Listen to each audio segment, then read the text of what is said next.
Gabriella, and I'm back at it once again with another video.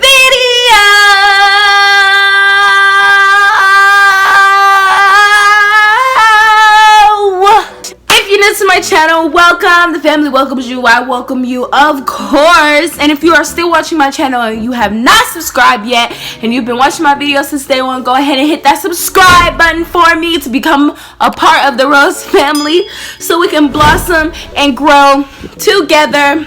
In this video, ooh, stop moving. As you guys can tell by the title, I am doing a video on how to maintain straight A's in high school. Most definitely for the freshmen and for basically just for any high school out there that needs to know how to maintain good grades just in general. How to maintain a B average at least. Without further ado, let's go ahead and get into the video. So let's already take this out of the water. I have already made a video on how to maintain straight A's in high school. I've already made one. The link will be in the description down below, so if you want to check out that one, go ahead and check out that one. But this is an updated version, 2020 version, COVID-19 version, distant learner version, all of that version. So we're just going to go ahead and be on top of it. I didn't make any notes. Y'all know, like, I'm a big note taker. I will make notes like as I'm talking because I get long-winded. But this time I've decided that I was going to manage my time. And also, this is like, you know,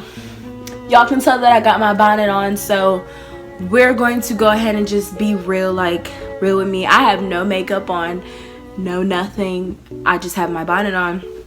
I'm wrapped up in my comforter. This is like a cozy time getting ready for bed. So watch this video on your way to sleep or do something. But this is how you guys can maintain straight A's or at least a good B average in high school.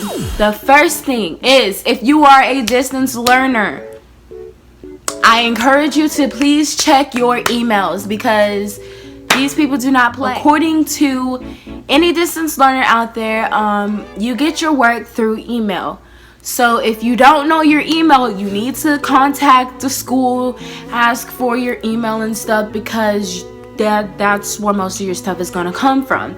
Unless they give you like a certain website or anything like that, that's where your email is going to come from. The main reason why you need to know your email is because your email is going to be attached to any link that the school has or needs from you in order for your work to be turned in or done. For instance, my district, we use Kidem, and we use Teams, and we use Microsoft, and we use all that stuff. And all that stuff is attached to a link. So if your school, if your district uses Edmodo or something like that, whatever your district uses, make sure you're on top of it and you know your email. That is the main thing we're trying to get at. Know your email, because without your email you can't log into anything. Another thing that I have for distance learners is, when you know your email, be on top of your work. Like, check your emails every day, because you never know what your teacher could have. If your teacher has like a private group chat or something like that, sign up for that so you know like what is needed for that class, so you can be on top of it that way, just in case they don't do any emails or nothing like that. They will send you little like reminds or whatever to let you know, okay, this is what is needed for the class. We're having a Zoom meeting today. Make sure you're prepared.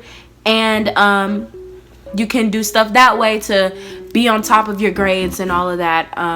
That is very recommended.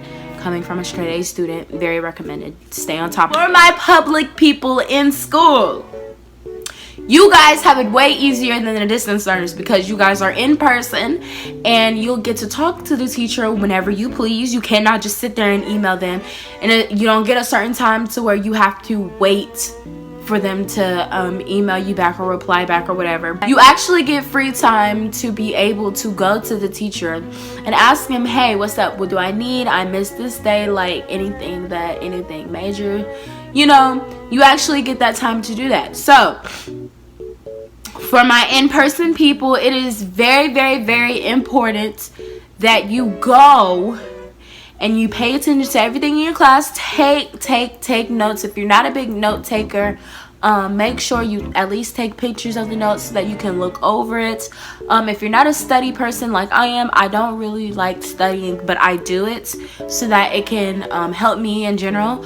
And I'm a big note taker. I'm just gonna put this out there. I love taking notes because I can look back on something and always reflect on, hey, we went over this is what's on the quiz. If it's open note, there's your notes right there. So that's why taking notes is very important.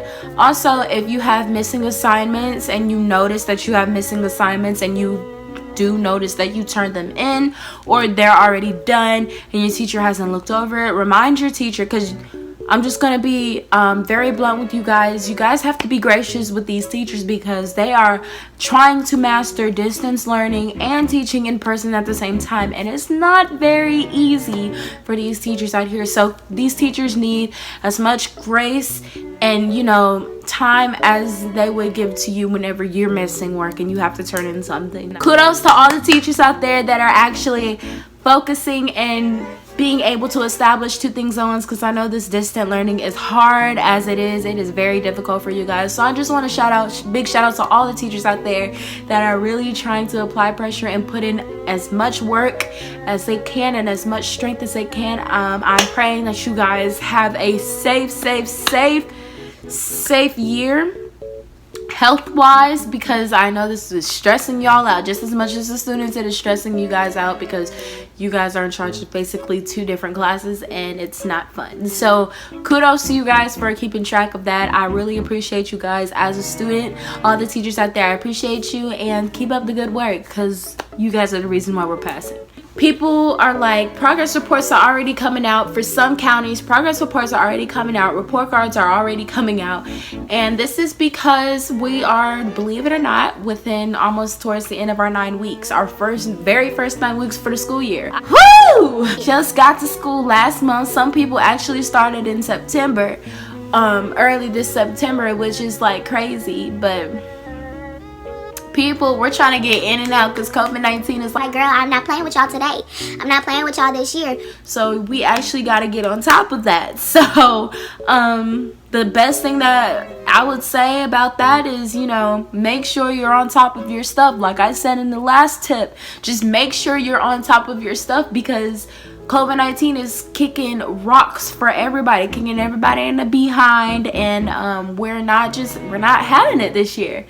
Like, teachers are not playing with grades this year. And also, for my distance learners, if you guys have Zoom meetings early in the morning, I know it's hard enough for everybody to wake up to get ready for school, but especially since you're home, your mind stayed on weekend mind. So, like, if you do have problems getting up just to get on the Zoom meeting at 8 o'clock in the morning, college is probably most definitely not for you. That is also how you fail. I have noticed that some students will go on social media and rely on social media for help, post their stuff on social media and be like, somebody help me.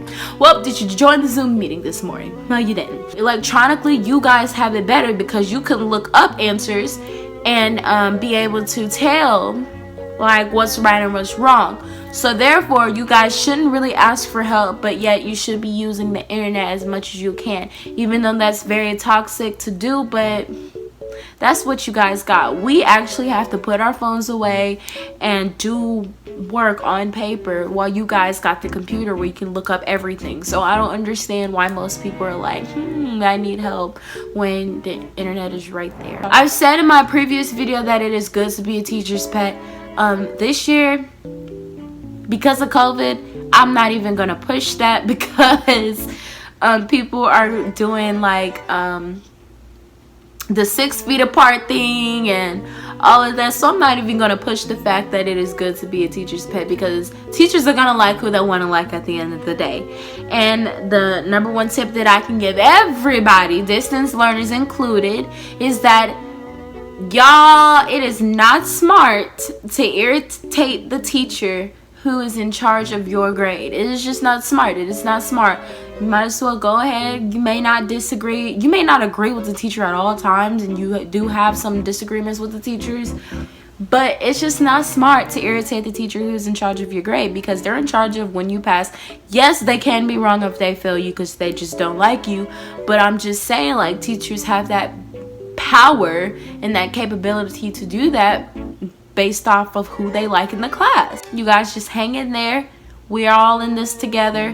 I love you guys so much, and I'm sorry for the lack of videos. Like I said, I just needed a break, but I'm slowly coming back on the train.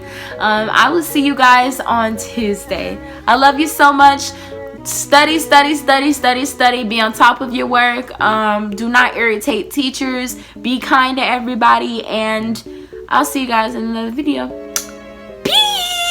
I love you so much, and don't forget to like, comment, and subscribe for more, and I'll see you guys on Tuesday. Bye.